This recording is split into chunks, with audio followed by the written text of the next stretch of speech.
I think we should begin because we've got a packed schedule today, and I can still see there's lots of people joining. So let's get started. Okay. Welcome everyone to today's exclusive webinar in partnership with the Department for Culture, Media and Sport. We're really pleased to be hosting this particular event. My name is Kirstine Szifris and I am the President of the UK Evaluation Society and I'm the Chair of the Trustee Board. I'm really pleased to be the chair for today's event, and I'm thrilled that we're given the opportunity to launch the DCMS's evaluation strategy. It's wonderful to see such an initiative coming out of the department, and I really urge you all to take a look at the strategy. It's entitled Repositioning Monitoring and Evaluation as a Catalyst for Greater Impact. So before we get into that, we're going to just take a little moment to quickly mention a few of UK's events and what we do as an organisation. So we have an annual conference coming up in May. It's in Sheffield. That's my hometown. It's a wonderful place. Please do attend if you can. We've got several days of workshops, networks, inspiring speakers, lots of insights and fascinating discussions. So if today's topic whets your appetite, our conference will give you 3 whole days exploring how evaluation can better drive meaningful real world change, which is the focus of the conference. We've had very strong response to bookings for the super early bird tickets, and you're currently in the early bird window, and we're going to be announcing, in fact I think we announced yesterday who the main keynote speakers will be. So we're also have training sessions ongoing at UKES, and they're open for booking, and we've got courses on core evaluation, skills and knowledge, including theory of change, facilitation, realist evaluation, contribution analysis. We've got the return of our highly praised trauma-informed evaluation course, and we're delighted to launch a new course on transforming storytelling practice for improved evaluation evidence. So you can read more about that on our website, evaluation.org.uk. So that's our spiel. You do get discounts for being a member. Any further information, do get in touch with us. So without further ado, let's move on to today's topic. So before we get started, I'll just do a little bit of housekeeping and we'll get on with it. So all your cameras and microphones are switched off in Zoom webinars, but you can write messages in the chat. So do please sort of engage with each other that way. You can also ask questions in the Q&A. If you want a specific question to go to any of the panel members or the presenters, then pop your question in there and we'll do our best to get to it. If you can make use of these throughout the webinar, we've got 30 minutes allocated at the end to audience questions and panel thoughts. We can unmute your mic to allow you to speak it out loud, or I can read it off the screen. We are recording today's webinar and it will be available to UKES members for 1 year and then made public. So if you do not wish to feature, we suggest you ask any questions anonymously, which Zoom offers as well. So that's the housekeeping for today, and we're ready to move on to our main topic of today's seminar. So just in brief, the order of today is as follows. We'll have a presentation from the Department of Culture, Media and Sport for around 15 minutes. We've then got a 30-minute panel discussion, and I'll introduce the panelists after the presentation, and then we've got 30 minutes at the end for audience questions. So we'll begin with a presentation and I'll hand over to my colleagues at DCMS. So we've got Dipti Bardressa, Head of Appraisal Research, Monitoring and Evaluation, Yaz Rahmani, Head of Monitoring and Evaluation. We've got Ross Palmer, who's an analyst and social researcher, and we've got Maddie Hall, Monitoring and Evaluation Analyst. So over to you. Thank you, and thank you all for joining us today. So 1 in 4 of us report feeling lonely, and that's higher for young people. The UK population has an increasing prevalence of mental health issues, and we are increasingly fragmented. 85% of us say that the UK feels divided. I'm Dipti Bardressa, the Head of Appraisal Research, Monitoring and Evaluation, and I'm here to tell you how DCMS is changing this. DCMS makes people's lives richer, healthier and happier. We don't just talk about our impact, we deliver it. We're upgrading our youth facilities to give young people a safe space to create, learn and connect.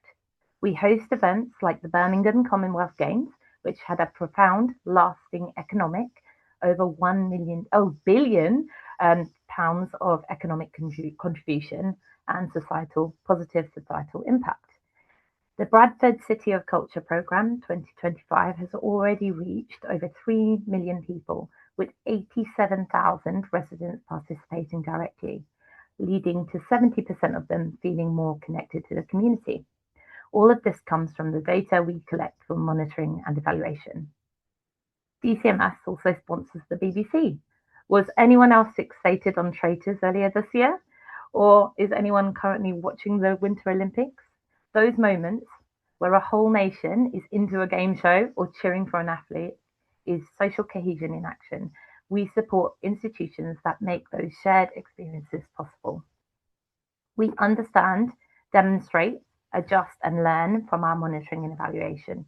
It gives us the ability to maximize and showcase our impact. Next slide, please. DCMS is all about spreading growth, opportunity, and creating socially cohesive communities with which arrives for all. Our first objective, we are actively trying to maximize the contribution of DCMS sectors to the economy. DCMS sectors make up around 9% of the UK economy and account for just under 1 in 8 jobs in the UK. A lot of that contribution is generated outside of London. Our second objective is about access, participation, engagement in arts, culture, and sports. They contribute positively to work, well-being, and health. In England, 9 out of 10 adults engage in the arts. Our third objective is all about community cohesion, well-being, and individuals having agency. The economic costs associated with disconnected communities to the UK are estimated at around £32 billion per year. Our assets in local areas, like local press or sports clubs, can bring a sense of connection and belonging. We have the levers to encourage cohesion and inclusion. I'll now pass over to Yaz, who will tell you about our team and how we are changing the landscape of monitoring and evaluation at DCMS. Thank you so much, Dipti.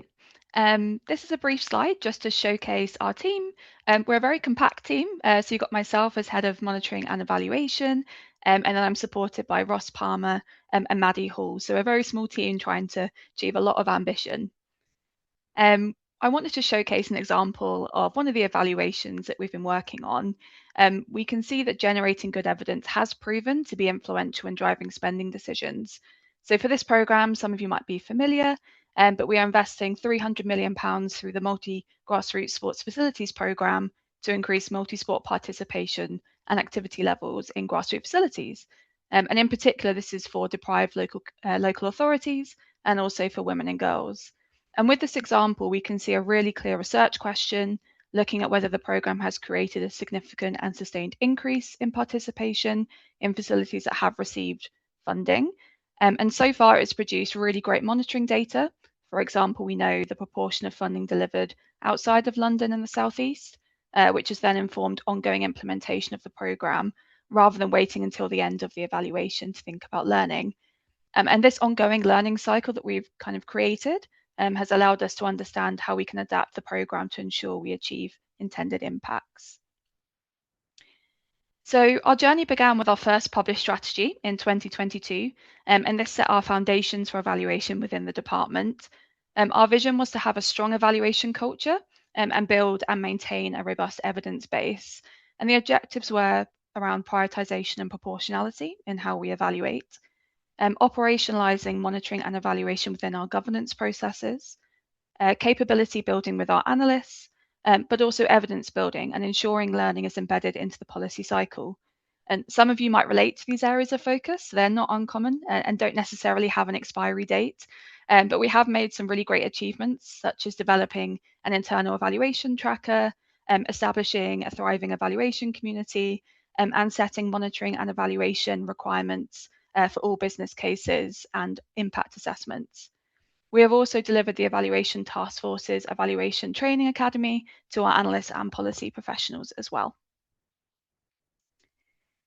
To ensure that our approach to monitoring and evaluation follows best practice, there are a number of things that we do as well.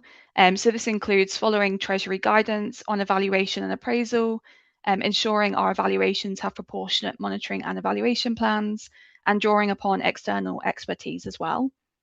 In addition, I wanted to highlight this one in particular, but we upload all of our planned, ongoing and completed evaluations to the evaluation registry.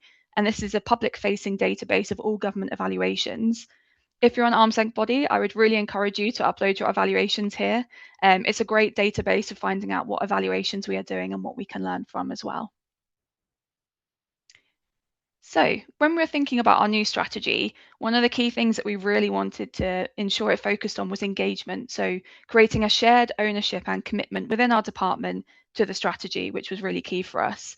And we wanted to reflect the needs and voices of our stakeholders, because we know that evaluation is more than just analysts.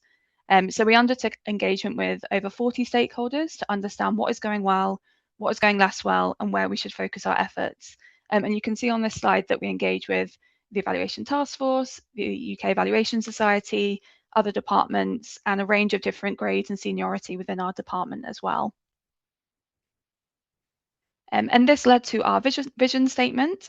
And our vision for the strategy is to enhance public value by improving our collective understanding of what works for people, places, and communities.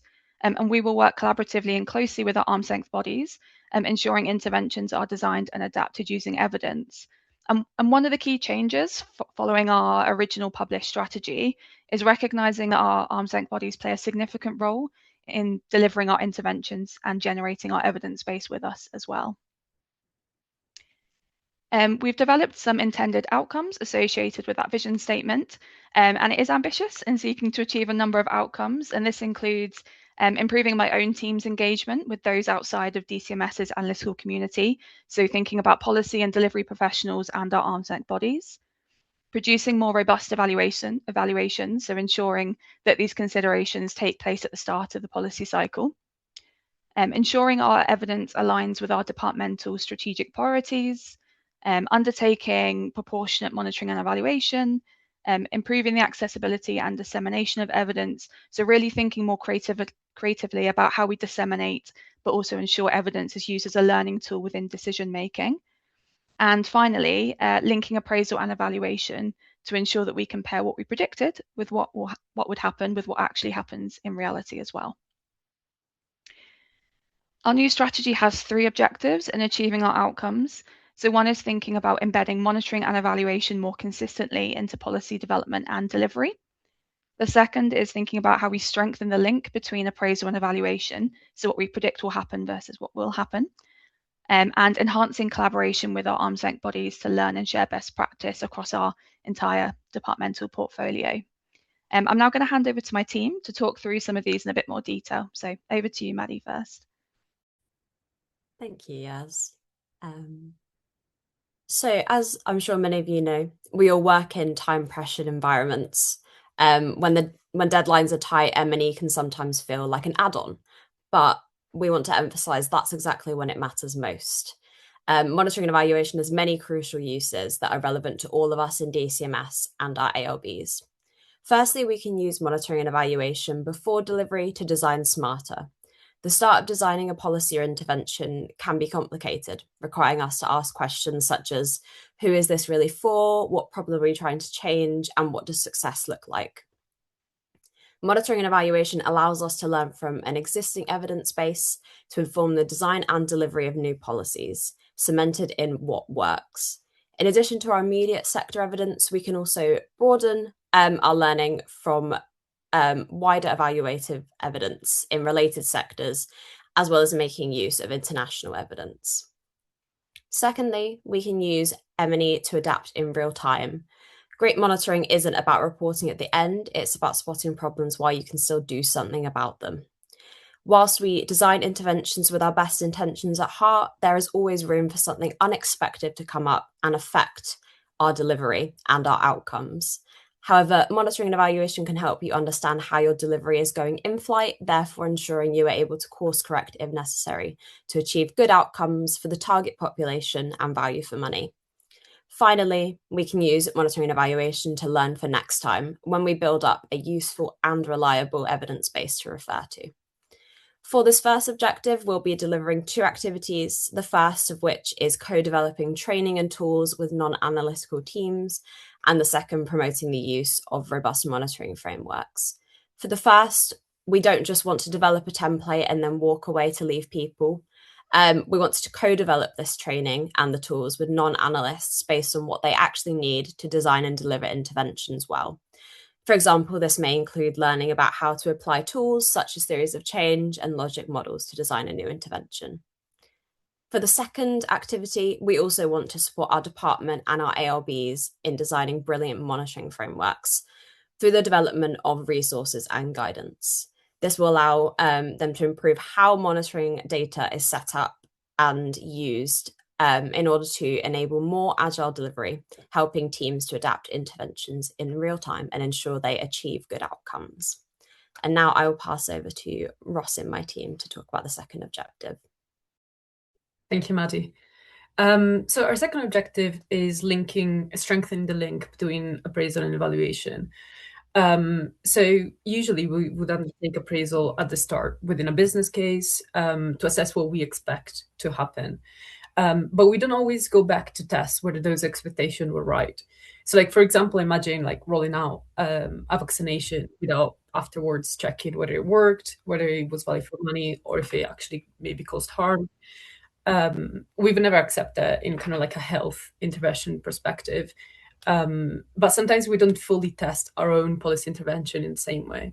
So this objective is about creating an opportunity for a more coherent approach to improving the alignment between appraisal, so the estimation what we think a program will achieve, to its valuation, so what was actually happened and what was actually achieved. So for example, during the appraisal, we undertake analysis to assess expected costs and benefits. To undertake the analysis, we need to create opportunities to make full use of existing evaluation evidence, asking questions, for example, like what costs have been estimated from similar programs, what benefits have been realized from similar interventions, what assumptions do we make before, and also what gaps in our existing evidence base are present. During the evaluation, we undertake analysis to assess the actual cost and benefits. So the evaluations shouldn't start from a blank page, right? It should start from looking at the original appraisal and asking, were we right? Like, if not, why? We should ensure that those that are leading the evaluation are familiar with the initial appraisal, that we directly test whether the estimated cost and benefits have been realized as expected, or if they haven't, why? And what's different in reality. And after the evaluation, the really key point is for that cycle to start again. So to use the evaluation from, the evidence from that evaluation to inform future appraisal of future interventions. So the 2 activities that we want to carry out to strengthen this cycle is, first of all, identify these opportunities to link appraisal and evaluations within our core decision-making processes. And the second one is piloting the value for investment approach within our interventions.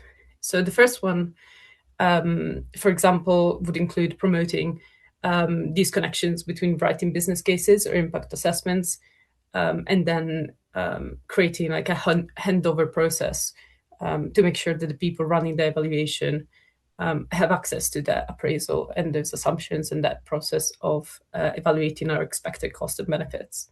The second one is to pilot the value for investment approach. This is a really interesting approach that kind of builds upon the traditional value for money methods. So it doesn't replace the standard value for money tools like cost of benefit analysis, but it's a framework that brings together the financial and non-financial measures. This gives a more holistic value of the view of value for the whole evaluation.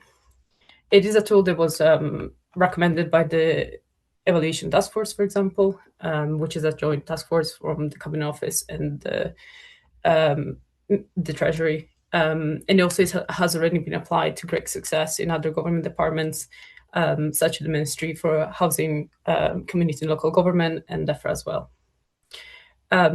So ultimately, this objective is about testing our assumption, learning from reality, and making better decisions next time. Back to you, Yas. Thank you, Ross. So this is one of the objectives I'm probably really excited about, which is focused on our arm's length bodies. So objective 3 is around enhancing collaboration with our ALBs and learning and sharing best practice across our departmental portfolio. As I mentioned before, our ALBs are already undertaking valuable monitoring and evaluation, which is essential for understanding the collective impact we have across our sectors. They are really integral partners in delivering our departmental outcomes. I think around 3/4 of our total spend is delivered through our arm's length bodies. And that means if we want to maximise value for money and improve outcomes, we have to work closely together on monitoring and evaluation. Currently, the support that we offer from a DCMS perspective on monitoring and evaluation is informal, and there's an opportunity to be more collaborative with clearer expectations, more structured support, and better sharing of best practice from those doing great work. And we also need to recognise the diversity of our arm's length bodies, and this needs to be proportionate and tailored accordingly as well. So there are 3 activities that we want to deliver. Firstly, we'll adapt and pilot a training academy that we currently run within DCMS with a sample of our arm's length bodies.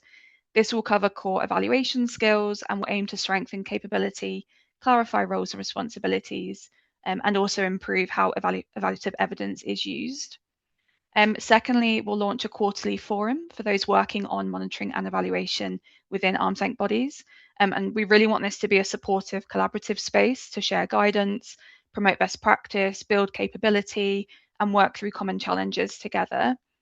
And thirdly, we'll be partnering with a small number of arm's length bodies to develop and publish their own monitoring and evaluation strategies with direct support from DCMS.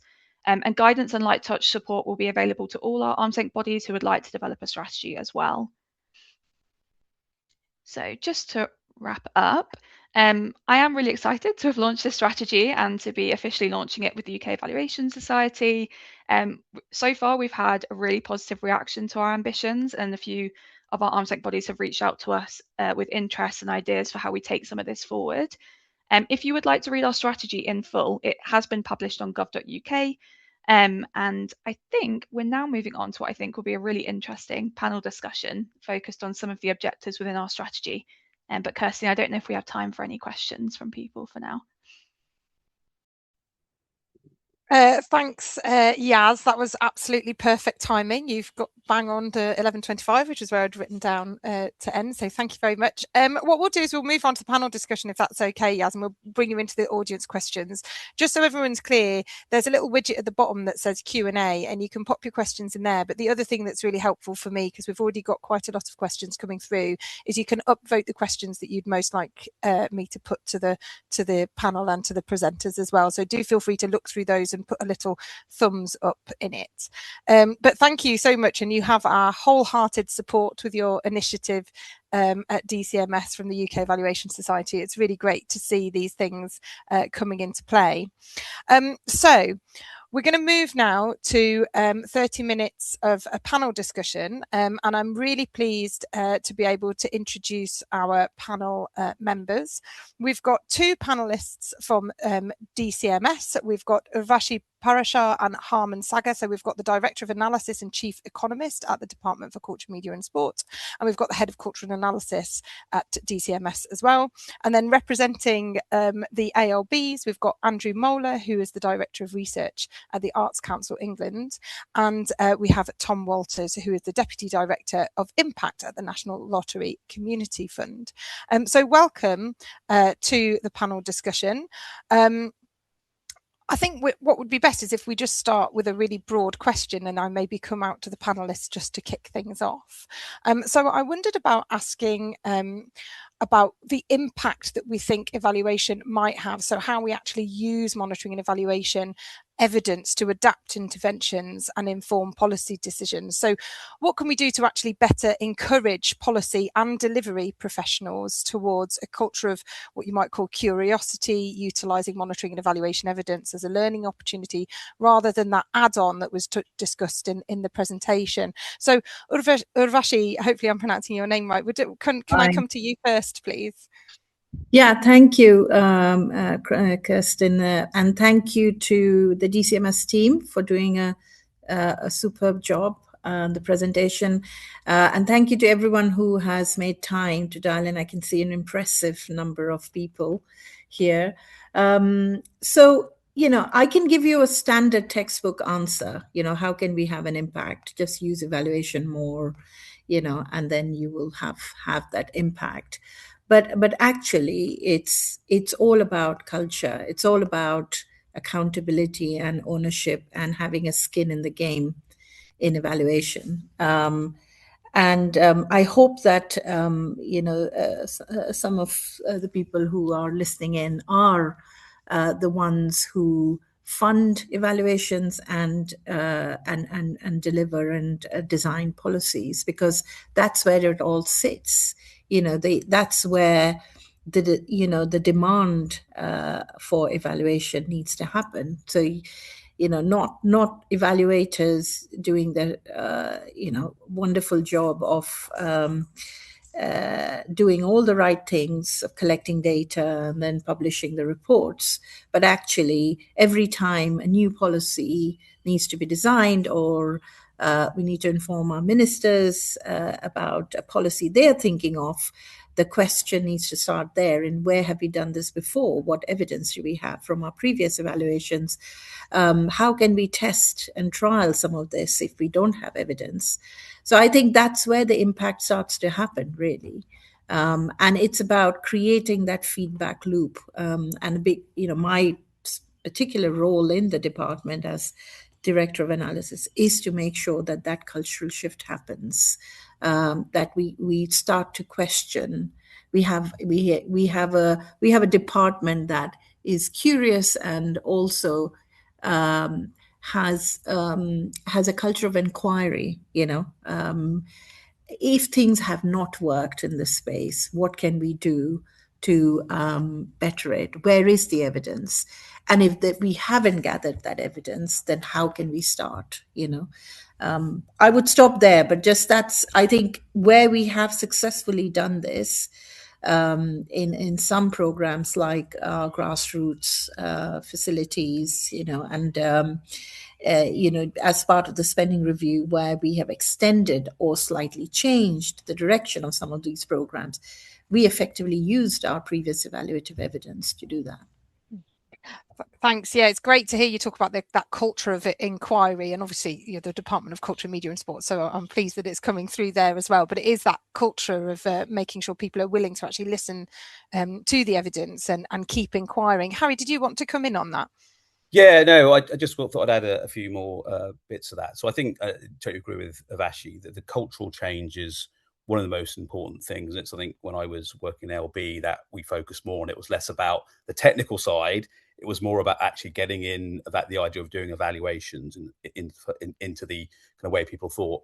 I think one of the challenges that I think of those who might be on the listening today is with analysts and evaluators, we probably always don't feel that we're there from the start. And I think that's one of the big cultural changes, is being there at the start of the policy development and basically being there to help guide it. And I think one of the things that I think we often look at in evaluations, it's seen as an end process, the thing that you do at the end of the policy. And actually what we've been doing in our team and previous roles that I've had is actually starting to break down what is evaluation in reality. So, for example, everyone starts with, what's the objectives that we're trying to achieve? Actually, that is part of the evaluation. And things which probably seem a bit alien, like theories of change and logic models, are really about that first part of what are you actually trying to achieve? So we've been trying to work and get in there early with policy people to actually really start breaking down what they want. That then leads obviously to the monitoring and then the end point. But I think the big cultural change is understanding that evaluation isn't something you do at the end of the process. It's something you have ingrained at the start of the policy development process. And I think that's what we've tried to do in DCMS, is really change that way of thinking. And I know one of the things that Yavashi and the team have been doing in the centre is already saying analysts need to be there right at the start and not be brought in at the end of the process, which I think is one of the big cultural changes I think that probably needs to happen in organisations. I've got some more points on proportionality that have come up, but I'll come back to those a bit later on. Yeah, no, that's great. I think it would be great if we went to our colleagues from the ALBs to discuss this issue of bringing people in at the beginning, and maybe also asking about how we can use the collective scale of evidence generated across central governments and ALBs to actually inform decision making. So maybe, Andrew, could I come to you to talk from the Arts Council perspective, and then we'll move over to Tom? Yeah, I mean, I wholeheartedly agree with what Harry and Avashi have said about getting from the start. I think it's about language as well. It's about building trust and confidence with the teams that you're working with. So, as Harry's pointed out, don't talk technically about theories of change. Just ask them very simple questions like, what's the problem that you're actually trying to achieve? What does success look like? What activities need to be undertaken to make sure that we can achieve those outcomes overall? So I think the way in which we talk about it, I mean, Harry and Avashi talk about the culture change, but it is about the language that we're using and really being simple and building that trust and confidence with the teams that we're trying to work with. In terms of actually building on a lot of the findings from evaluations and people being able to use that, I think we're very guilty of publishing evaluation reports, but we're not very good at actually producing the learning from those evaluation reports. And I think we have to be really quite mindful about the stakeholders, the people that we're actually trying to help, trying to influence, trying to persuade, and trying to think about what does the learning journey look like for them, and how do we, as sort of key stakeholders, try and sort of interpret and synthesize those evaluation findings so we can support those key stakeholders going forward. Thanks, Andrew. That's a big challenge, I think, in a lot of areas. As evaluators, we desperately want our reports to be read and used, but it's a problem for everyone. But Tom, did you want to come in on some of those points as well? Yeah, thanks, Kirstine. Hi, everyone. I'm Tom. I work at the National Lottery Community Fund. We give out lottery money to communities right across the UK. Really agree with lots of the panel points so far, and the new strategy that DCMS have launched is really good to see. For us, on that cultural point, being impact focused has become one of the community fund's values. So that's for all colleagues. It's about the way that we work as an organisation. And we committed in our 2023 strategy to making a bigger difference for communities across the UK. So it's interesting because, of course, evaluation comes into that and you need all of the evidence, but it's actually more a kind of way of working and way of thinking, as other panel members have said, the curiosity to think, what could have the biggest difference here? What do we know already, etc. And we're by no means kind of all the way there. We're kind of getting going. And we with the support of DCMS, launched our own impact strategy last May, which set out our ambition in this area for the next 4 years. So see loads of complementary areas with that. And just to Andrew's last point, we hear really loud and clear from community organisations that the learning is so important. And what we are seeking to do, and I think what this strategy can help with from DCMS, is to really invest in the learning that's available to grassroots organisations, to organisations working across heritage, culture and arts as well, and kind of marry that with the firmer evidence that might come from academic work, that might come from evaluation as well. And we're looking to kind of make sure we strike that balance in the right way. So I think that's how we see the cultural journey. It is really important to build it into the culture, to kind of enable all the types of things that analysts will typically talk about, like getting appraisal right, getting your evaluation set up right. All of that comes back to culture, as Avashi was saying. Thanks. Yeah, so maybe we could open up some of the discussion. Harry, you mentioned the thing about proportionality, and we've got a few topic sort of points that we might want to discuss about timeliness, and that point about data and how we actually get the data that we need to get the evidence that we want. So I don't know if, Harry, I want to come back to you, but if any of the other panelists want to come in on that question of how do we make sure that we're being proportional? How do we get that kind of timeliness of data coming in? Harry, do you want to start and then over to Avashi on that? Yeah, so proportionality is often a really difficult question because it is based on specific instances of what the program is and decision. And I think that applies to both appraisal and evaluation. There's always going to be a question on that. I think what I always go back to is, what is the question you're being asked and who are you trying to answer that question for? The guidance we have in the Magenta book and the strategy are very set guidance. They don't go into the detail of every change.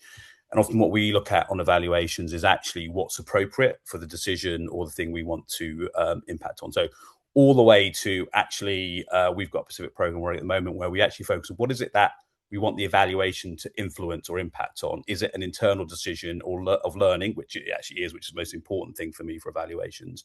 And how do we do that? So do we need to go to something really quasi-experimental? And one specific evaluation we actually looked at actually doing much more things around theory-based evaluations. But actually, what is the point of that evaluation? It was actually on the maintenance stuff that we're doing, is to help other people in the sector understand what that organization went through and learn about delivering that maintenance. So much more qualitative and storytelling and actually technical in the sense of how you deliver certain programs, rather than actually, or for that specific evaluation, doing a very difficult technical exercise on quantification and monetization of benefits. So it does vary, but I would always go back to who is the audience for the evaluation? What do you want to learn from the evaluation? And then what are you going to do with the evaluation? That's probably the most important part. Just doing an evaluation for evaluation's sake is not really useful, but having an idea what you're going to do with the evaluation is really important. And that will help hopefully understand where proportionality comes from as well, I think, because obviously if you've got a limited budget, you really want to focus on things that you want to learn. Now that can be difficult sometimes because there are lots of questions put on top of you on that.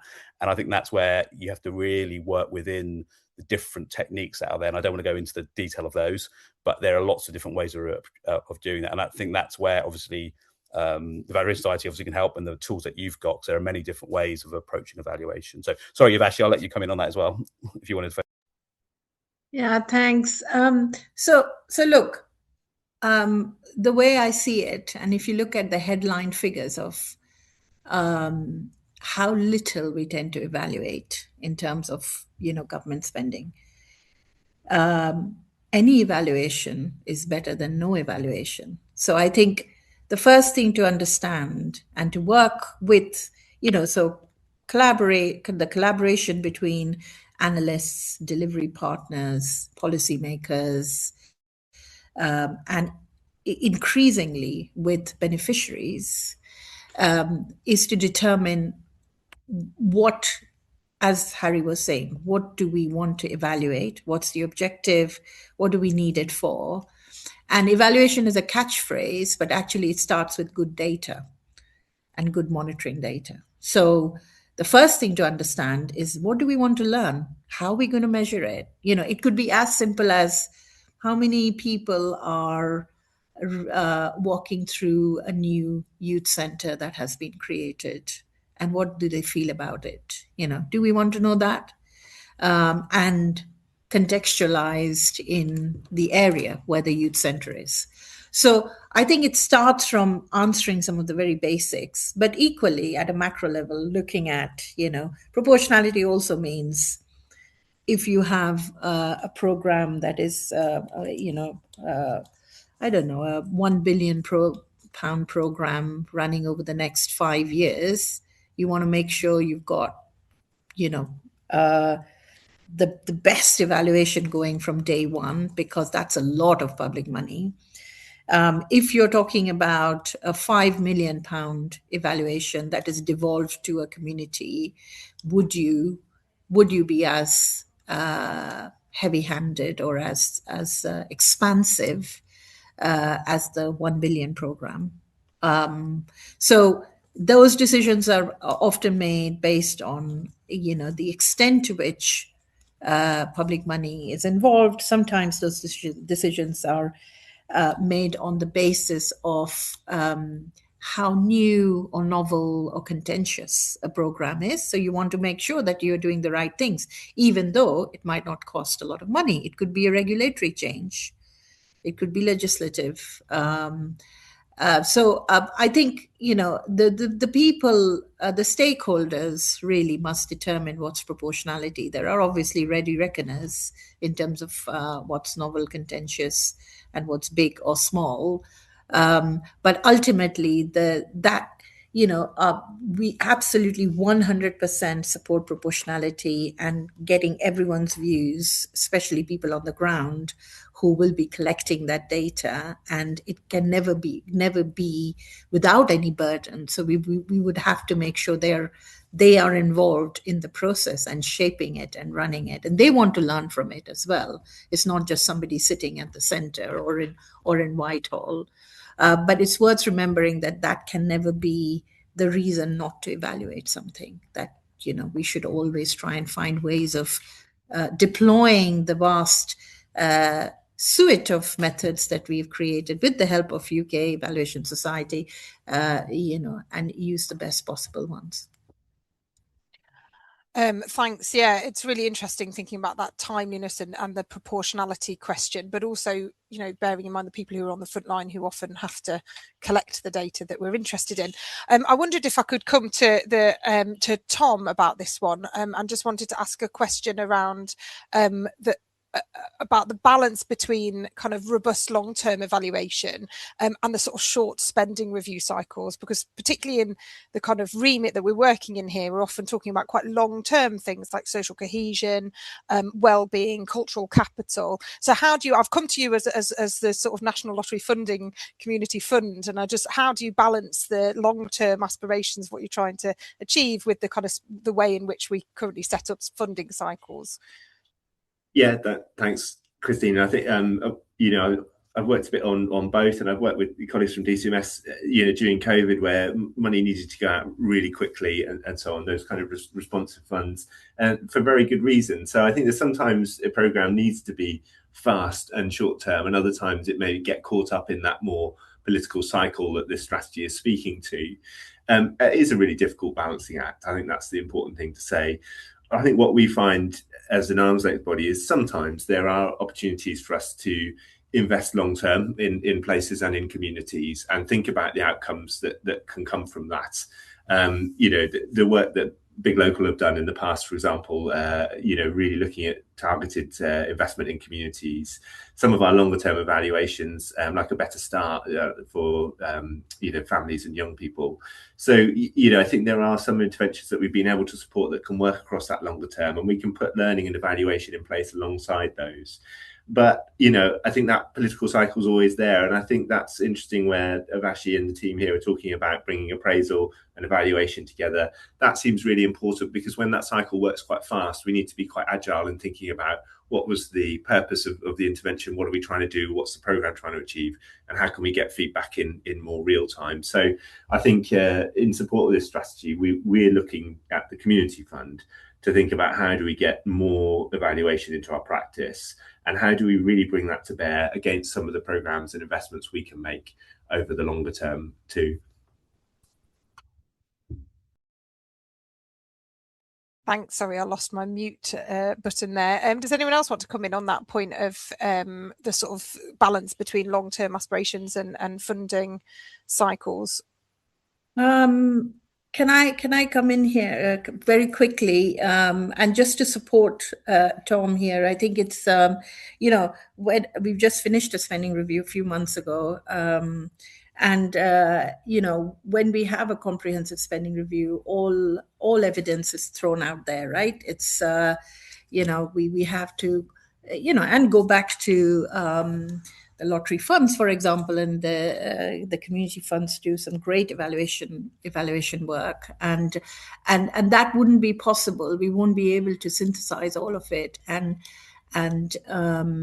both defend and argue for the impact of some of what DCMS does if that wasn't happening when the cycle goes out. So I think the imperative now is to deliver everything that we secured in the spending review, which means now is the time to start the process. 3-5 years down the line, we would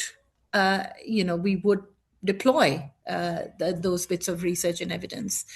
But as it is my business and all the business of the policy, the senior responsible owners, to then start to put in place those building blocks of good monitoring and evaluation. It's also the time where you can start to do some early work, especially new programs, to test and learn, to say, you've got a cycle, so how do you, it's not as if it's a done deal. If we have to deliver this or design it in a certain way, what do we learn from it? So it's not as if the pressure's off, and the pressure's off in terms of defending the spend, but definitely the focus is on how to do good evaluation. Thanks. I don't know whether, Andrew, you wanted to come in on anything on that, because the thing that it's making me think about is that kind of pressure from an Arts Council perspective, where you might be working with the people who are delivering on some of the activities that you're working with, but also then need to also evaluate whether it's having the impact, and how do you balance the two together to make sure you're understanding what is working and what's not. Yeah, it is a hard balance, but I think just being really clear about what you're collecting, why you're collecting this data, and what it's informing is really helpful. So, more often than not, we ask our organisations and artists for activity reports, for instance, and they're regularly providing that information back to us, and we're using that information to feed back up to DCMS and other key stakeholders what the impact is of that investment might be. But it's really about just opening those lines of engagement and making sure that we're really clear and honest and transparent about what we are collecting, why we're collecting, and how does that then track back to the theory of change, maybe that we developed in partnership with those organisations and artists right from the outset. So it's all about transparency and being really clear from our perspective. Thanks. Okay, right, we've got another 5 or 6 minutes of the panel discussion, and I just want to move it on to talking about that relationship between appraisal and evaluation, and sort of thinking about the sort of legacy benefits of that, and how we can bridge the gap between those who estimate potential costs and benefits of a different intervention to those who estimate actual costs and benefits, and how it's been delivered within an evaluation. I feel like I need to go to the person with the title of Chief Economist to begin there, so that's over to you, Irashi, if you want to start with that one. So appraisal is basically in government speak, basically what we do before a policy or a program comes into play. So basically it's when we're building a business case, and we have another technical term called ex ante, which is you appraise what are the expected costs and benefits of an intervention or a program would be. And evaluation happens ex post, which is after you've done it or whilst doing it, what is really happening. So it's like you budget for something, and then what does the outturn show? And for those of you who've seen the Green Book, the Treasury Green Book, I haven't opened the latest one, but hopefully the diagram is still there, the Roma cycle, which basically says, you need to follow this cycle. You start with understanding the rationale and objectives. And appraisal is at the front of, start of where you start to define rationale and objectives and the expected costs and benefits, and then you end up in evaluation. But it's not as if that loop stops, then the evaluation comes back to informing your future business cases. But in my experience, and I should say I spent 8.5 years in SQW, which is an economic development organizer consultancy, and did loads of evaluations from the other side. And I often used to, look at the terms of reference or the ITTs that would come out. And often they wouldn't ask about this or ask this question, did the program achieve its intended objectives as they were written, back when the business case was built? Did the program achieve the benefit cost ratios that were estimated? And I think, they are implied, but they're not as explicit. But it's as simple as that, like you going back to checking whether the evaluative findings are marrying with what the business case was intended to do. And if it isn't, why did that not happen? And that itself is a learning. It could have been that the objective of the policy changed. It could have been that things didn't go to plan. There were cost overruns, but it could be that there was optimism bias that wasn't corrected. So it informs both the appraisal process and methodology, but also it tells policymakers what not to do and what not to do in the next phase. And it's also what happens in government is that different teams do appraisal and evaluation. So there is a need to bring those teams together, and that's the focus of DCMS, where we are a multidisciplinary team of analysts. We have economists, we have social researchers, statisticians, data scientists, and we all need to work together, both in the appraisal process and the evaluation process. And often that is not what happens. So there is a big effort that we are going to put in making sure that the authors of the business case have a stake in the evaluation, and the people who are designing the evaluation have a stake in the business case write-up. Thanks for that. And actually, as we're moving towards the time where we move to audience reflections, we've got quite a few questions on appraisal and evaluation, its relationship. So we might stick with this topic. Does anybody else want to come in on anything that Urvashi has said? Tom, yeah. Thanks. Yeah, I just briefly add. I really welcome this, and although we don't, we don't do appraisal in quite the same way as government economists would.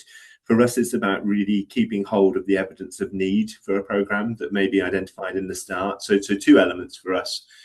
One is that need that exists in communities, or for a particular programme or government funding.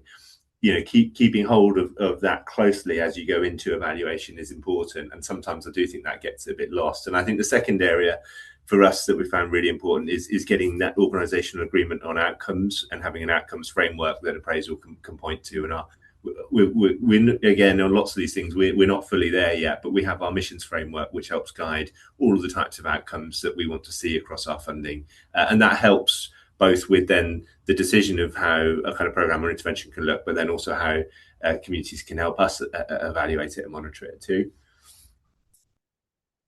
Thanks. Yeah, so that's great, Tom. I would like to just invite the presenters as we've got moving into the time when we've got audience questions. So if the presenters would like to turn their cameras back on as well, because some of the questions may come to you.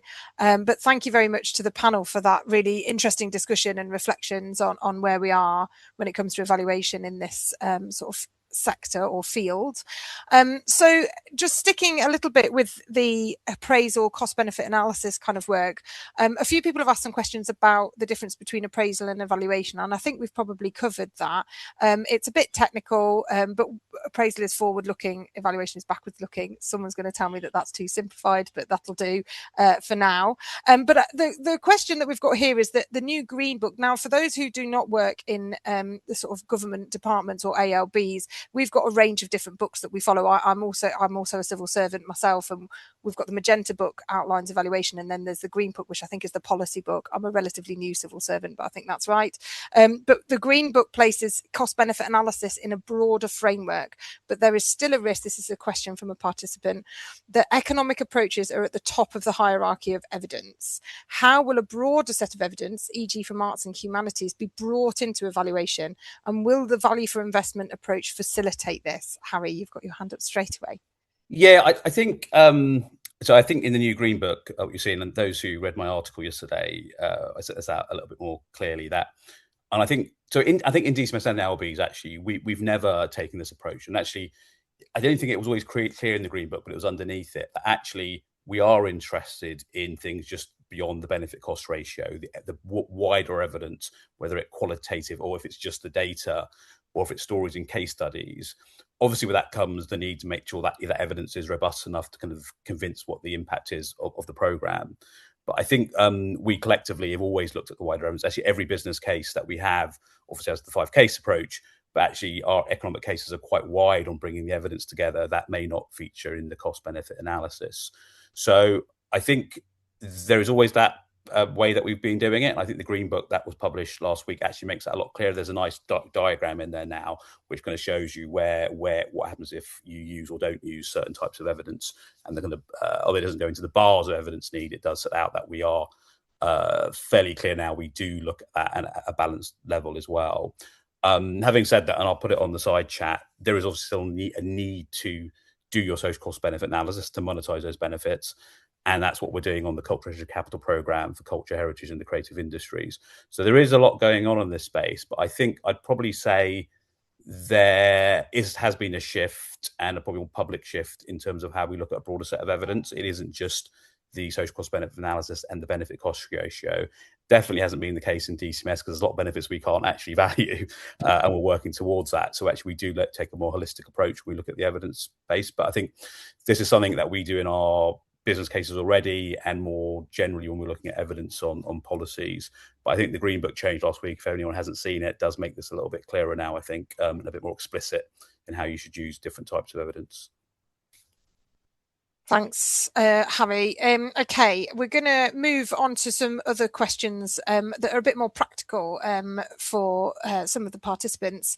So I've got a couple of questions that are around, and this is interesting. As an evaluator, we're always saying this, that we want to embed evaluation right from the start, but we also want to be able to adapt to what's going on the ground. So we've got 2 questions that relate to this.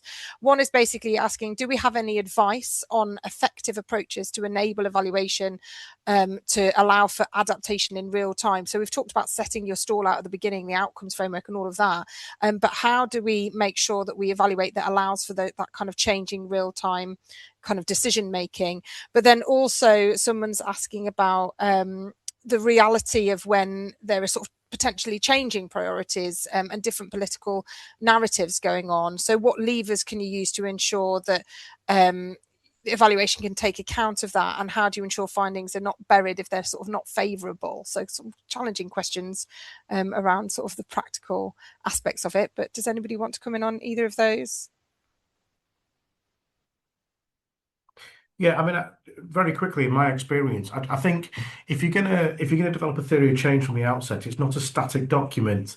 Okay, so it's one where you should revisit it. But you have to take into account what the macro sort of context is, and you have to think about what the end game looks like, of course. But we know, particularly in arts and culture, if we're thinking about engagement, how we're going to increase engagement over time, lots of things can change and happen within that time frame. So I think the one key aspect for me is about revisiting that theory of change, revisiting the key questions that you're asking of yourself, but keep sight on what the long-term vision is that you're trying to answer. Yeah, Harry. Yeah, so I think it goes back to what I said at the start about evaluation not being something that's just seen as an endpoint when you finish the policy. So just to give a kind of a practical example of where this has happened. So those who are from the culture sector will be aware of the City of Culture programme. That, as we've built it up, has really built in a really deep evaluation process as part of that. And so what's that meant? It's actually turned into a bit of a laboratory for creativity and a laboratory for evaluation and data techniques. So I would definitely push people to look at the past evaluations of Coventry, particularly in Bradford and Hull, because there's a lot going on there. Now, what I would say, and I'll use Coventry as an example of this, because we work quite closely with Professor Jonathan Neelands on this. That's a great example of how monitoring data was changing decisions live. So we set up a very clear decision process at the start, where we actually knew the issues in the area, who the people were that were going to be needed to be affected by the interventions. What Jonathan's team did was actually they then live looked at actually whether they had to adapt that on the fly. This was quite important because we were coming out of COVID as well. So the data monitoring was so important to adjust the programme as they went along. And that's also happening with Helen Bush's team at Bradford City of Culture as well, over last year as well. So now those are big budgeted programmes, by the way. So this is not always going to be possible. But it really does show actually how evaluation monitoring data was used live to adjust the programme or check the programme's health while they were going along. And I'm happy to give those 2 links to the evaluation. Obviously, the Coventry one is actually published. Bradford one will be this year, but I think it really shows that data approach into much more depth. And obviously, Andrew Moeller, who's on the call as well, has been involved in that delivery as well. Yeah, so do you want to come in as well?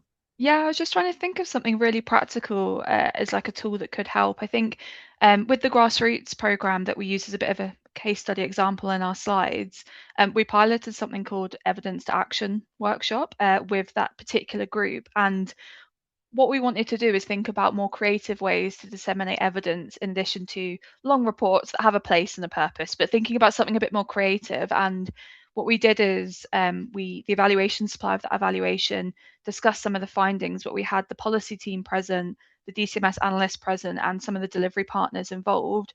And what they did is they co-created actions based off of the evidence and monitoring data that had been generated. And then they were set kind of action owners and deadlines for what they will do with that evidence moving forward.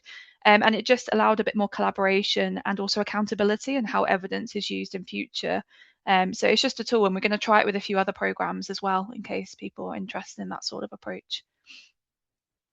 Thanks. There's a few more questions here on that practical side of things, so we'll stick with this for a minute, and that's about there's the practicalities of actually doing data collection with practitioners and service users, and there's also the practicalities of the type of data that you want to report to different audiences. So I don't know, we've got Rachel Emmett from EEF. I don't know if you want to, if you'd like to, I think we can ask someone to ask their question themselves if they're there. Is that possible, Nick? If not, I'll read it out. No, okay, so I'll just read it out then. So how do you balance gathering and reporting on high-level information for external audiences or trustees with that more in-depth information that you might be used for informing delivery and decisions? And how do you envision ensuring the evaluation and learning would be useful for and shared with practitioners and service users? So the City of Culture is a really interesting example there, because it's a big high-profile programme, but also there'll be people on the ground who are actually delivering the kind of activities of the City of Culture. So how do you actually balance that? And then any practical advice for monitoring data for non-analytical teams as well. So I don't know if anybody wants to come in on some of those questions. Dipti? I was just going to say, one of the things I've seen work really well over the past few years in terms of evaluation reports is using things like infographics and working out what the big sort of findings are, using that as your first layer of interaction with people, and then having different layers to go underneath on. So then you've got your kind of bullet report and you've got your methodology, and depending on how much you want to engage, you can engage with it in different ways. The infographics have gone down so well. And when I'm looking for a big stat for a presentation, I'm thinking, okay, what's the big thing that is going to make an impact to a person, is really going to shift the dial on something. And I think if people sort of think of it in several layers, that's a really good way of working out like different bits of breakdown of information that people will want. And I think like the use of kind of visual representations, infographics, we've done a lot of that for the grassroots evaluation, and it seems to just go down really, really well. Thanks. I can actually see Rachel's on the call now. I don't know if, did that answer your question, Rachel, or did you want to add anything to it?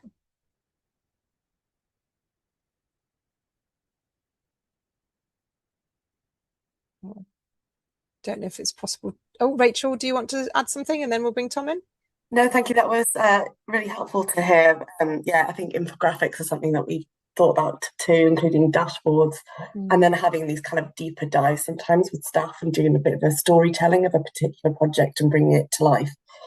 And yeah, I think I think we're just a very data-driven organisation, and sometimes people just have a lot more questions based on those initial stats that you see. But yeah, I think that's a good idea, having those kind of different layers, particularly in reports, for depending on how much people want to dig down in them. Thank you. Thank you. Tom, did you want to come in on that?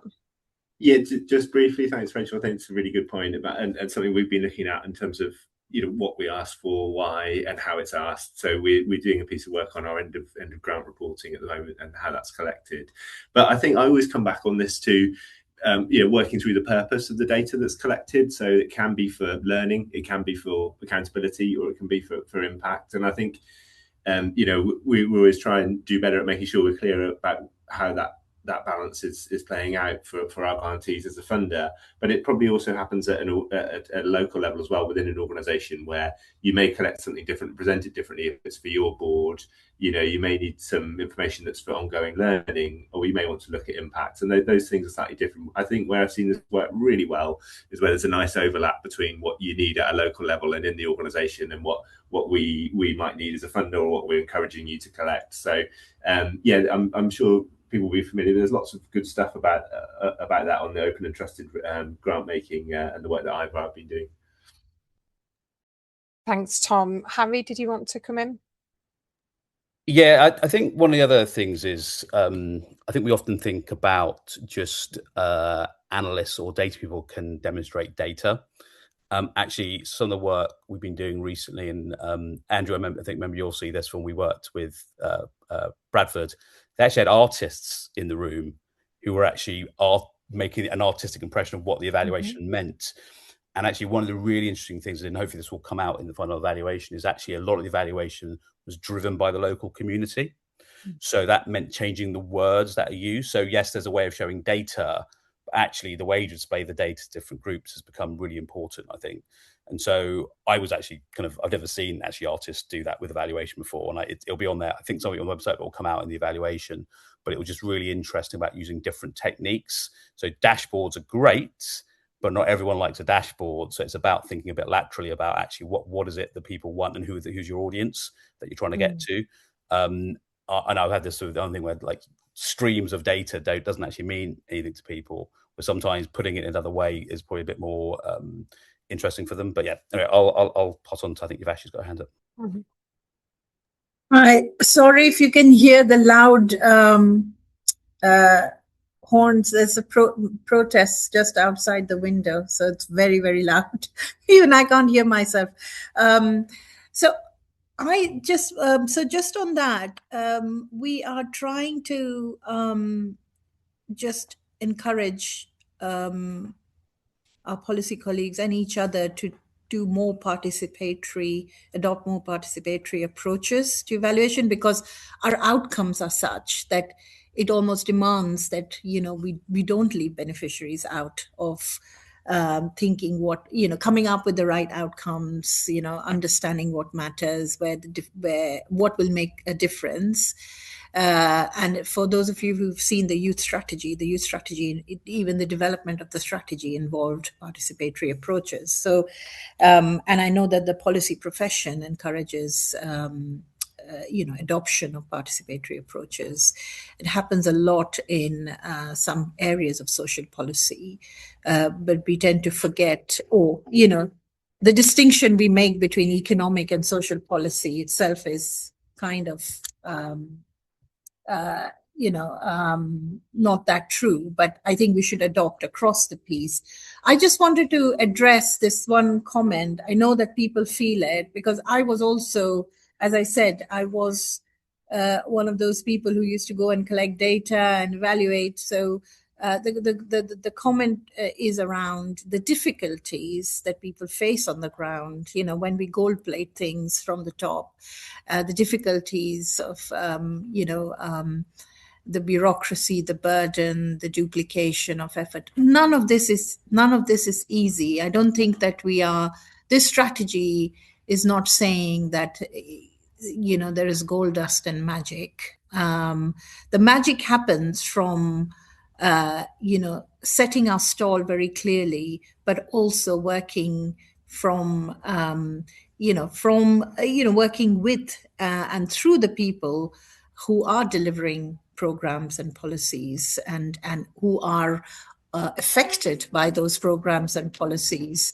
And as I said right at the start, this is about cultural change. And I never take it for granted how difficult it is, when, for example, going back to the youth example, Better Youth Spaces, the next round of Better Youth Spaces will be delivered, and what people will feel on the ground when any one local authority is having to deal with multiple youth programs. And all I can assure you is that, we analysts are aware of this, we are working with our policymakers, we are working with those delivery partners, our arm's length bodies, and just raising these challenges, surfacing these challenges more and more through our monitoring and evaluation strategy. That, you know, if we want to get monitoring right, we have to really work in a very collaborative way. And the strategy makes a big deal about the collaborative, taking a collaborative approach as well. Thanks. Yes, it's absolutely a massive collaboration to get like a strong evaluation that genuinely represents what's happening on the ground for the people who are receiving or taking part or delivering in a programme. Just to keep going with some of the questions. So someone's asked here, there's a wide gap between the kind of evaluation museum managers are skilled in and the kind of economic growth and impact political decision makers say they want from cultural leaders. It feels like we need specialist economists to bridge the gap, but it's hard to justify that spend. Does anybody have any thoughts on that side of things? I don't know if that comes back to you or Vashti and Harry. Yeah, I'm sure Harry will come and say the same. It is a good question, because I think this goes back to the proportionality question as well, right? You need to be clear on what is it that you're going to do. Economists are expensive. I think, but the thing is, we also, what we're trying to do in DCMS, so I've put it on the side of the Cult Treasure Capital program, is we've also realised actually there's not a lot of guidance on there from us to the sector, and actually ways that you can actually technically make this cheaper in some ways by us doing a lot of the hard lifting, the heavy lifting on some of the techniques and the values, and that's what we've done in CHC. There's still a long way to go. You know, we only started it 3 or 4 years ago, and we should have probably started it a long time ago. So that is doing one thing. But there will probably, and it depends on the size of the bid, you know, if you're going into a big museum infrastructure project, which is worth millions, yeah, and I think then there would be a need to bring that economic thought into it. But I would also be careful where they have very small projects, whether there's things that you can take off the hook and help do that. And obviously, I'm not opening up my inbox to everyone to email, but we've been going out a lot to the sector and talking to people and where we can help. That's also going to help us adjust the guidance that we provide and where we go as well. Because I think what we want to hear is that what helps you as well. It's not just about what helps DCMS in terms of our business cases. So we've been doing a lot of that, and we're working directly with our ALBs, so Arts Council, Heritage Fund, BFI, and also the Arts Council. And we have a kind of big program working on this. And I hope we have more to say in the future about doing our own kind of mini conference for this to share out how the techniques work. But I would say, and we do hear you, actually, these things are expensive to do, but I think it's also going to be dependent on how big and how proportional that is the decision that's being made. But I'm hoping the work that we're doing in DCMS, not just on culture, by the way, but across sports and other areas, and this session we've had today on evaluation is hopefully helping the sector a bit more, and hopefully trying to help you understand the points to work to, and where potentially we can help reduce some of those costs, and actually give you some of that research and analysis, I think. And that, I should say, that is also the other big important point, which is we do also need evaluations to be published, so then people can actually learn from them as well. And then, because they're not always published, and I think that's probably one of an area we still need to do. And we have our evaluation tracker. The evaluation task force has theirs, and we're putting them on there. But I think there's a lot of evaluations in our sectors which kind of disappear, I think. And there's probably a question for how we bring that together. I don't have the answer for that today, but that is something we're thinking about. Yeah, thanks. Well, it's interesting. There's a few questions now that have come to the top of the list that are actually about kind of tools that might be out there to assist with things. So obviously a big one is AI. So there's a couple of questions that kind of relate to different things here. So what do you see the role of AI, if any, as being in monitoring and evaluation? What have you seen people doing already in this space? Just to say, at UKES, we have launched a set of AI principles around its use in evaluation that might be worth looking at it. And it's very much a hot topic at the moment, but it'd be really interesting to hear what people have to say about that. Someone's also asked about behaviours beneath action and enabling change, and I'm not familiar with this, but someone said, for example, the COM-B model.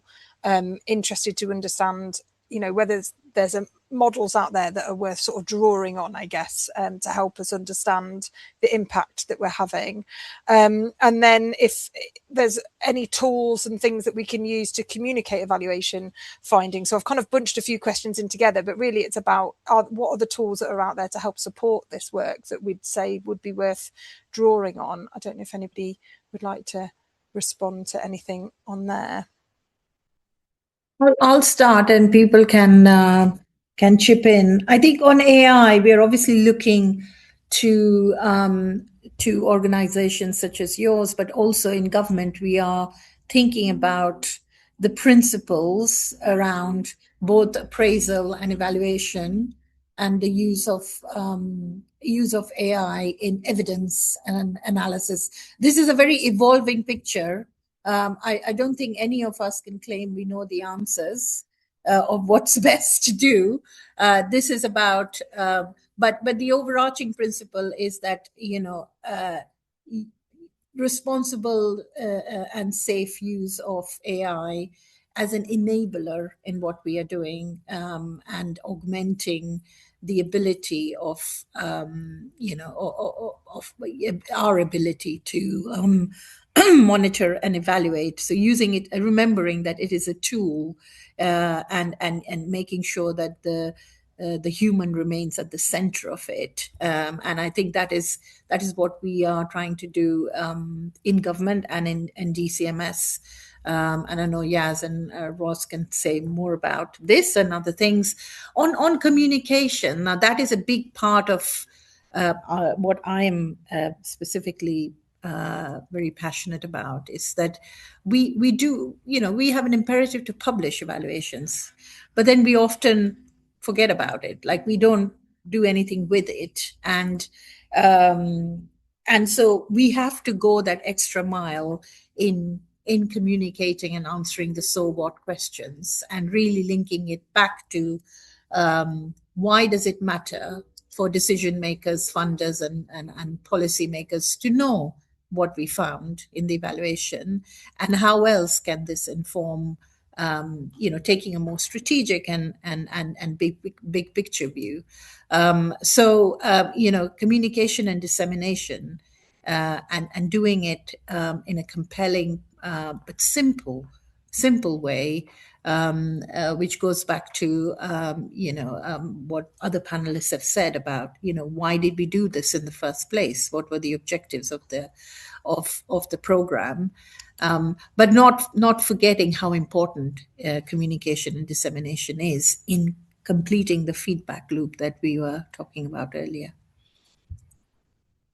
Thank you. I think it was Yaz and then Ross, if you want to come in on that. Thank you. I wanted to come in on the AI point. I think AI poses some interesting uses for evaluation, but I think we should also manage that against its risks as well. I think because we don't know too much about AI and it is evolving, I actually think that adds some extra risk into making sure that we're using it appropriately within evaluation. So thinking about privacy notices. So if we're collecting data from individuals, making it clear to individuals that we will be using AI for analytical purposes, but also in terms of the analysis as well. So when we're using AI, ensuring that it's not biasing interpretation of findings based on stereotypes or anything like that too. So I think there's a lot to learn in how we use AI appropriately and ethically as well. I know the Evaluation Task Force has published some guidance on how we evaluate AI interventions, but there isn't anything yet I've seen on appropriate ethical use of AI within evaluations for analytical purposes. I know UKAS, you've published some work on this as well. So I just wanted to flag that careful balance with ethics and robustness. Thanks, Yaz. Yeah, wholeheartedly agree with that. Ross, did you want to add to that at all? I think Yaz covered every single one of my points. So just to echo that, AI is coming. People will be asking. Oh, sorry, my cat. People will be asking to use it because it is. We do see it as a tool. It's just how to use that tool and think about all the human side and the ethics behind it to just not cause more harm by using it. Let's not sacrifice good analysis and careful consideration of doing good for people compared to efficiency. But I think Yaz covered everything. hopefully. Thank you. Yeah, brilliant. Right, we've got about 10 minutes left, and there's a big question here that I think is worth coming to each of the panel members really on, and also the presenters, and we'll see if we've got time for a couple more after this. But it's interesting, somebody's asked here, it's an anonymous attendee, has said, it's really interesting to hear you talk about cultural changes, building trust and embedding evaluation into all processes and programmes of work. But I'd just like to ask whether these cultural changes are coming from top down, so being driven by leaders in your respective organisations, or rather as evaluation experts influencing up. As someone working in an arm's length body, this is where we really see the challenges with embedding evaluation. I'd also sort of extend that slightly to the sort of influencing up for people who are delivering as well, whether they feel like it's top down or able to influence up in terms of how things are done. But does anybody want to sort of start with that one? Shall I kick off again? Yeah. And I think it's not an either or. And our strategy is about deploying, both a top-down and a bottom-up approach. And in publishing this strategy, we did both of those. We went and, Yas will be able to explain much better than I will, but we went and spoke to as many stakeholders as possible, and at the same time we went all the way up to our permanent secretary to get her buy-in and understanding. And she's written the forward, and it's not just her office writing it. We took it to our executive board. We had a really good discussion. We made sure it was they understood that the accountability starts from the top, and I'm part of that as well. But it's not, I think the cultural change cannot just happen from evaluators and analysts repeating everywhere, do evaluation. It's really critical. It's really important alone. I mean, that needs to happen. But as I said, that if we feel that decision makers don't have a skin in the game, that the budget they have been allocated for their program needs to include evaluative learning, so that we ultimately are delivering value for money for the public, then none of this will happen. So we that is a very important part of implementing this strategy, and we are laser-eyed on it. At least I am. That and I think there were some questions around funding for evaluations and whether you make it mandatory or not. But we don't make it mandatory, but we are quite firm in our processes, governance within DCMS, to make sure that appropriate funding is allocated and appropriate commitment and effort is made at the appraisal stage to lay out, very clearly what the outcomes are, what a monitoring and evaluation framework would look like, what data collection could look like. And that doesn't necessarily need to come from the analysts or the evaluators. It has to come from the people who are writing the policy.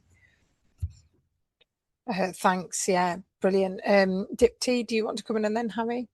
Yes. So I was just going to say, I think with both of the strategies, so we've had 2 published strategies over several years, we thought a lot about how do we get away from evaluation being this technical analytical thing in the corner to something that affects everybody and can really make added value in the department.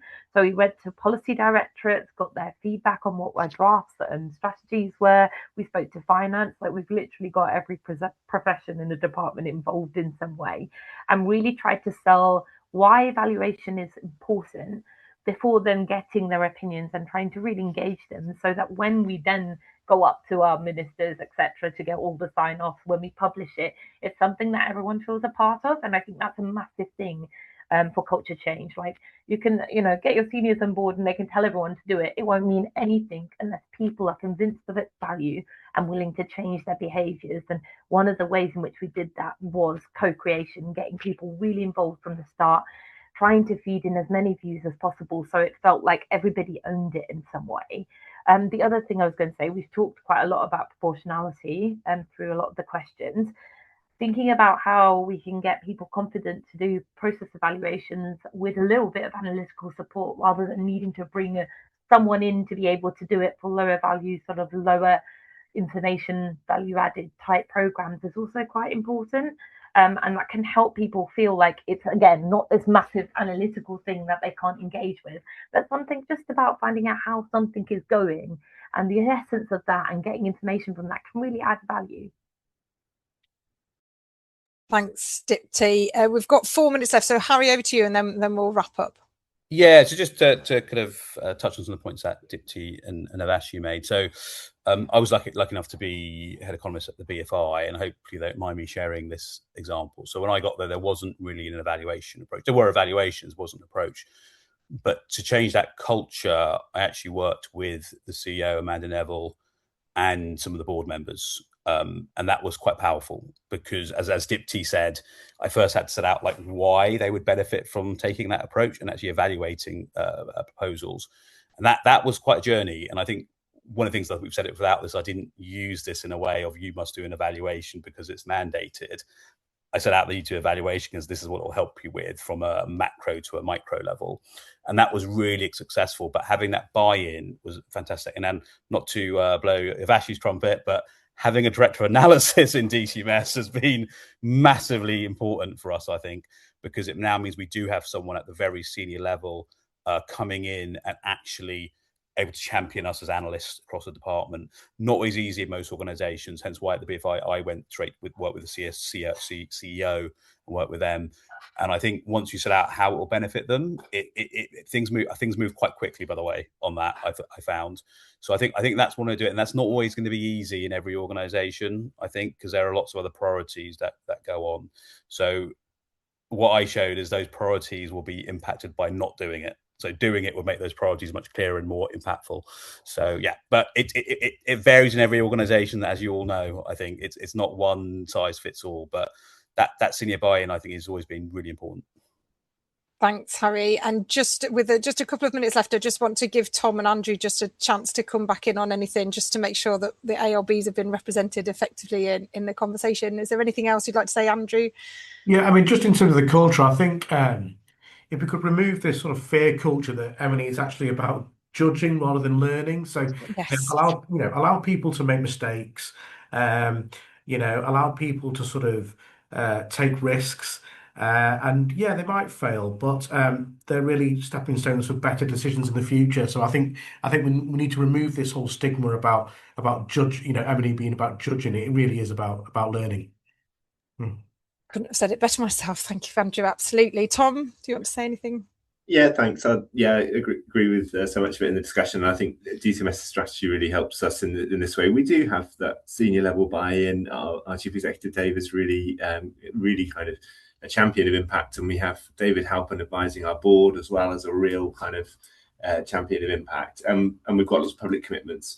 But ultimately, if this doesn't work on the ground for communities, for the organisations we support, for our funding colleagues, I'm not sure it means a whole bunch. So I think for us, we've got those big ambitions, but we know we've got to make it work as well. So I mean, really useful discussion today, which picked up on many of those points about how does this feel on the ground, how do we make it proportionate, how do we collect the right things. So that's kind of our focus. But yeah, I thought Dipti put it perfectly earlier as well. Thank you. Right, brilliant. Well, that's bang on at 12:30 now. So it just leaves me to say thank you to all of our panellists and our presenters, and to DCMS for choosing to come to the UK Valuation Society to launch their evaluation strategy. And just to say that we at the UK Valuation Society are here to support anyone who's interested in evaluation, who has any kind of stake in it, who needs support to deliver it. We can offer various things for you in that space. So please do stay engaged with us. We look forward to working more closely with our colleagues at DCMS and across the sector. And thank you very much for your time today. And I think we'll close it there. Really excellent discussion, everybody. Thank you.